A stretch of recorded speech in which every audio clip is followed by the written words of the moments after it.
خودکشی کر رہے ہیں.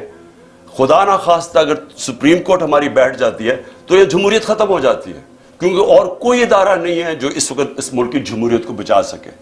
اس لیے ساری قوم کو ایک تو کہتا ہوں کہ اپنی آئین کے ساتھ اور سپریم کورٹ کے ساتھ کھڑے ہوں, اور دوسری میں ساری قوم کو کہہ رہا ہوں کہ اگر یہ اسی طرح چلتا رہا ہم سب کو نکلنا پڑے گا. کبھی ایسا ہوا ہی نہیں کہ پولیس چھتوں سے پتھر مار رہی ہے, اشتعال پیدا کر رہی ہے تاکہ وہاں کوئی انتشار پھیلے, اور انتشار کے اندر یہ عمران خان پھر قتل ہو گیا.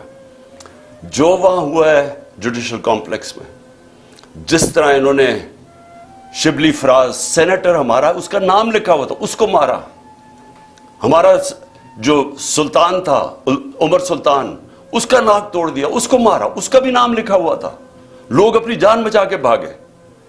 اور وہ شکر ہے کہ وہ میجسٹریٹ نے میری گاڑی میں آخر میں وہ میرے سے لیا, نہیں تو اگر میں اوپر چلا جاتا تو میں نے نہیں بچنا تھا. تو ادھر سیکنڈ ٹائم میں بچا ہوں. پھر سے پلان بنا ہوا تھا قتل کرنے کا. اور پھر اب کیا ہو رہا ہے, اب پلان یہ بن رہا ہے کہ میرے جو ارد گرد لوگ ہیں ان سب کو باری باری پکڑو, جو پارٹی میں تکڑے لوگ ہیں ان کو پکڑو, کیونکہ اب اگر ان کو لگ رہا ہے الیکشن کی طرف جا رہے ہیں تو طریقہ یہ ایک ہے کہ اب تحریک انصاف کے سارے جو تکڑے لوگ ہیں یا میرے قریب لوگ ہیں ان ساروں کو پکڑو. اس میں علی امین کو سب سے پہلے پکڑا, مراد سعید کو پوری پکڑنے کی کوشش کر رہے ہیں, اس کے اوپر بھی کوئی نہ کوئی کیس ڈالیں, حالانکہ کوئی کیس ہی نہیں ہے. میرے اوپر جو کیسز ہیں میں ذرا سامنے 2 کیسز ہی انہوں نے بنائے ہوئے تھے, باقی تو سارے دہشت گردی کے کیس ہیں یا یہ جس طرح ذل شاہ کے قتل کے کیس, اس طرح کے کیسز ہیں. 2 کیسز تھے. ایک کیس تھا میرے اوپر فورن فنڈنگ کا, وہ اسلام آباد ہائی کورٹ میں فورن فنڈنگ کا کیس ختم ہو گیا, اور جج نے کہا جناب یہ کیس ہی نہیں ہے کہ عمران خان نے کیسے, یعنی جو پہلے تو فورن فنڈنگ نہیں تھا, پروہیبٹڈ فنڈنگ ہو گئی تھی, فورن فنڈنگ تو اب نکلی نہیں ہے. وہ کہہ رہے کہ عمران خان نے کیسے اس میں کچھ کیا ہے, وہ ختم ہو گیا کیس. اب ہے جناب توشہ خانہ کا کیس, یہ بڑا مزیدار کیس ہو گیا, اللہ الحق ہے.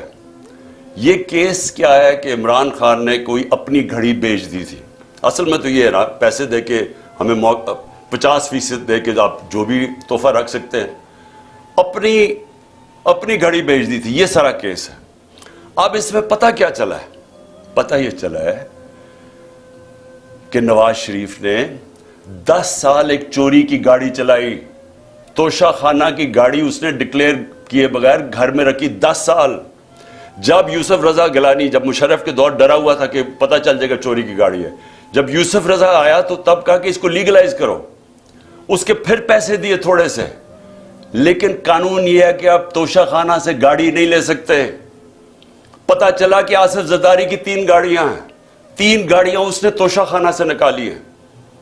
وہ بھی کوئی کسی کو بھی نہیں آیا کہ 3 گاڑیاں آپ نے چوری کی ہیں. لیکن ایک اور بھی چیز نکلائی ہے. اب یہ پتہ چلا ہے کہ مریم نے بھی ایک توشہ خانہ کی گاڑی ڈکلیئر نہیں کی, اور وہ بھی کوئی 2 کروڑ روپے کی بعد میں بیچ دی چلا کے. یہ ساری چوریاں ہیں, اس کے اوپر کوئی کمپرومائز نہیں ہے. یعنی آپ یہ نہیں کہہ سکتے کہ اتنی کی تھے تو میں نے اتنی کی بیچی. توشہ خانہ سے گاڑی آپ نہیں نکال سکتے, اور پتہ چلا کہ ان تینوں نے گاڑیاں نکالی ہیں. تو یہ چوری ہے, تو خیر وہ بھی سامنے آ گیا.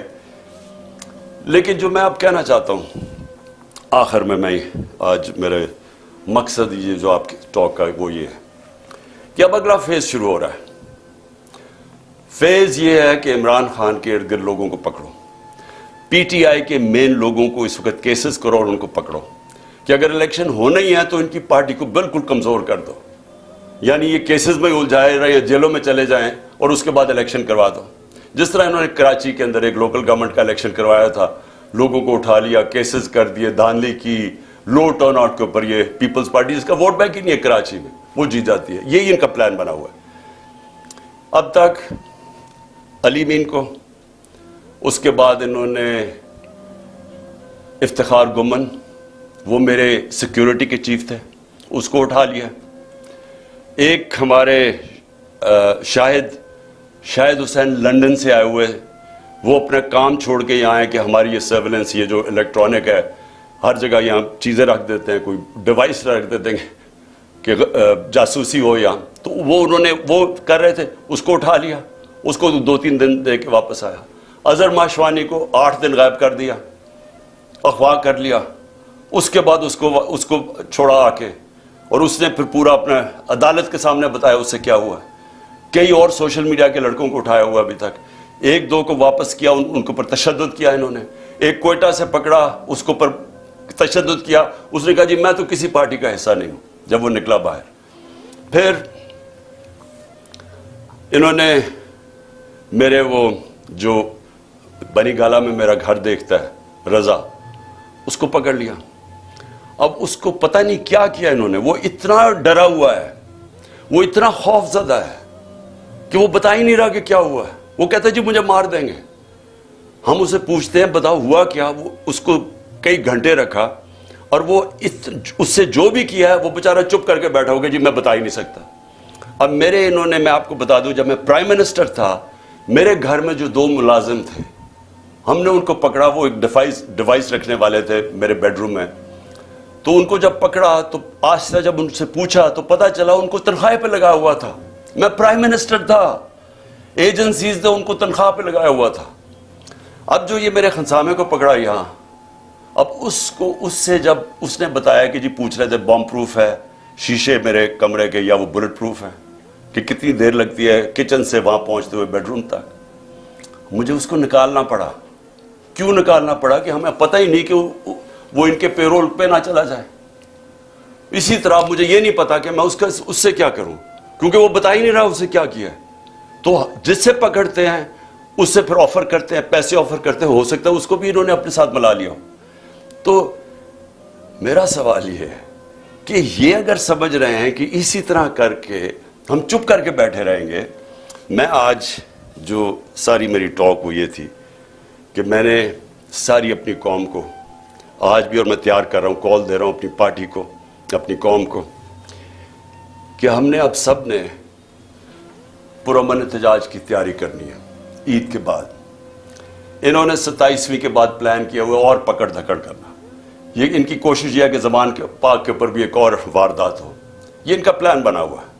اور یہی ان کی کوشش یہ ہے کہ اتنا خوف, اتنا ڈرا دیں لوگوں کو کہ ہم چپ کر کے قبول کر لیں, یا ہم ڈر کے پیچھے ہٹ جائیں, یا ہم چپ کر کے بیٹھ جائیں, تاکہ اگر انہوں نے الیکشن کروانے بھی پڑے تو اتنا دبا کے تحریک انصاف کو دبا دو کہ وہ الیکشن ہی لڑ سکے. اور کیئر ٹیکر گورنمنٹ جس کا صرف, پھر سے میں بتا دوں, کیئر ٹیکر کا کام صرف ایک ہے, الیکشن کروانا. وہ کیئر ٹیکر جو کر رہی ہے, کبھی یعنی نون لیگ کا ابھی تک کوئی نہیں پکڑا انہوں نے, سارے پی ٹی آئی کے پکڑے, 3000 ورکر پکڑ لیے, کوئی نون لیگ کا نہیں ہے. تو اور ان کے لیے پورے الیکشن کیمپین بھی, ہر طرح کی مدد ہے ان کے لیے, اور ہمیں دبا رہے ہیں. کبھی ایسی بھی کیئر ٹیکر گورنمنٹ ہوئی ہے؟ تو ان کی ساری کوشش جو ہے, میں آج اپنی قوم کو اب کہہ رہا ہوں کہ ہم نے یہ چپ کر کے بھیڑ بکریوں کی طرح یہ قبول نہیں کرنا یہ جو ظلم ہو رہا ہے. میں اپنے سارے کارکنوں کو کہہ رہا ہوں تیاری کریں. میں ہر لیول پہ لوگوں کو کہہ رہا ہوں آپ تیاری کریں. ہمیں پرامن احتجاج کرنا پڑے گا. ہم یہ چپ کر کے یہ جو ظلم اب آگے کرنے بھی جا رہے ہیں, ہم یہ سہنے نہیں لگے. اور اگر میں ان کو آخر میں ایک پیغام دینا چاہتا ہوں کہ اگر آپ کا خیال ہے کہ ان حربوں سے آپ ان چوروں کو ہمیں قبول کروا دیں گے, کہ آپ اگر یہ سمجھتے ہیں کہ ہم ان کو ایکسیپٹ کر لیں گے, یہ جو این آر او کے چور بیٹھے ہوئے ہیں اوپر, آپ کو نہ تاریخ کا پتہ ہے, نہ آپ کو سیاست کا پتہ ہے, نہ آپ کو پتہ ہے کہ پبلک جب ایک طرف کھڑی ہو جائے تو یہ حربے کامیاب نہیں ہوتے. اگر یہ خوف جو پھیلا رہے ہیں, 1 سال سے خوف پیدا کر رہے ہیں کہ جی ہم یہ کر دیں گے, ہم وہ کر دیں گے, کاٹا ڈال دیا عمران خان کے اوپر, آپ جیت ہی نہیں سکتے. ہر کو, ہمارے لوگوں کو ڈیمورلائز کرتے جو بھی. اگر اس سے فرق پڑنا ہوتا تو آج اتنی لائنیں نہ لگی ہوتی تحریک انصاف کا ٹکٹ لینے کے لیے. میرے پاس ٹائم ہی نہیں ہے, اتنے زیادہ لوگ ہیں جو پی ٹی آئی کا ٹکٹ لینا چاہتے ہیں. کوئی اس سے فرق نہیں پڑ رہا. قوم کو پتہ ہے, جو الیکشن لڑنے والا ہے اسے پتہ ہے کہ نیچے جو وہ جا رہا ہے حلقوں کے اندر, وہاں صرف اس کو پی ٹی آئی کی بات کر رہے ہیں لوگ. وہ لوگ اب اگر اس سے لوگ ڈر جاتے تو بھی ہمارے پاس تو کینڈیڈیٹ ہی نہیں ہونے چاہیے تھے. ہمارے پاس تو ایک حلقے پر کینڈیڈیٹس اتنے آ گئے ہیں, ہمیں تو سب سے بڑا مشکل یہ پڑا ہوا ہے کہ ہم ٹکٹ دیں کس کو. تو اس سے کوئی کامیاب صرف ایک ہو رہا ہے, ملک میں نفرتیں پھیل رہی ہیں, ادارے اور قوم کے بیچ میں فاصلے بڑھ رہے ہیں. میں اس لیے اپنی قوم کی خاطر آج کہہ رہا ہوں کہ اس قوم کو بچانے کے لیے خدا کے واسطے ابھی بھی ہوش کے ناخن ہو. اس وقت بھی ٹائم ہے, سوچ لیں کہ اس قوم کو بچائیں جس طرف جا رہے ہیں.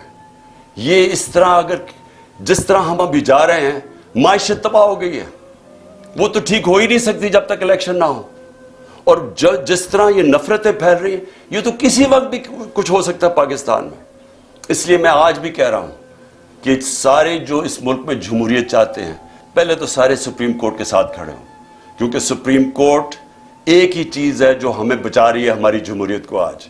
وہ اس کو اگر انہوں نے جو تقسیم کرنے کی اور جو بھی کوشش کر رہے ہیں, خدا نہ خواستہ اگر سپریم کورٹ ہماری بیٹھ جاتی ہے تو یہ جمہوریت ختم ہو جاتی ہے, کیونکہ اور کوئی ادارہ نہیں ہے جو اس وقت اس ملک کی جمہوریت کو بچا سکے.